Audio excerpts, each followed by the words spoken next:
17. How does the diagram provide additional support for the topic presented in the passage?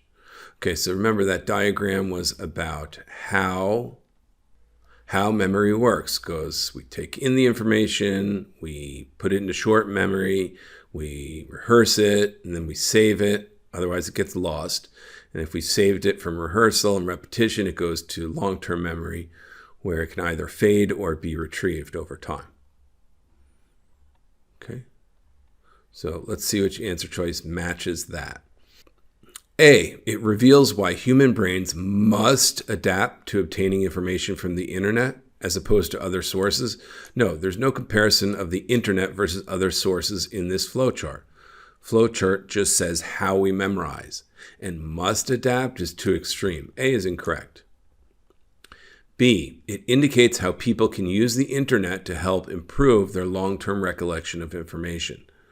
No, there's nothing about, improving. First of all, it's not just the internet, it's how memory works. That's the right topic, not the internet.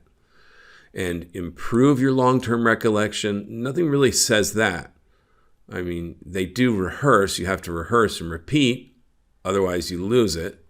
And then you go to store it in long-term memory. But other than that, that's not really telling you the idea of improve per se. So not the right topics, not the internet. The graph or figure is about memory. B is not quite correct. C, it shows how study participants' brains distinguish between important and unimportant.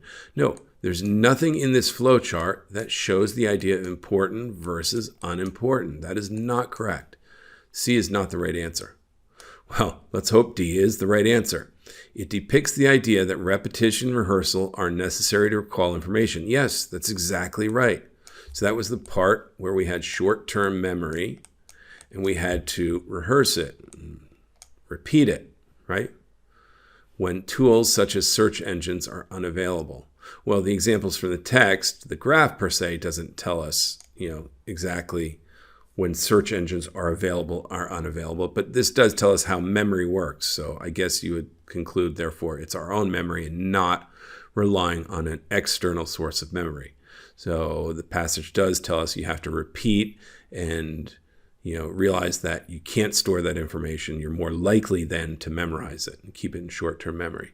So this definitely reflects the graph. This is the right answer. D is the correct answer for 17.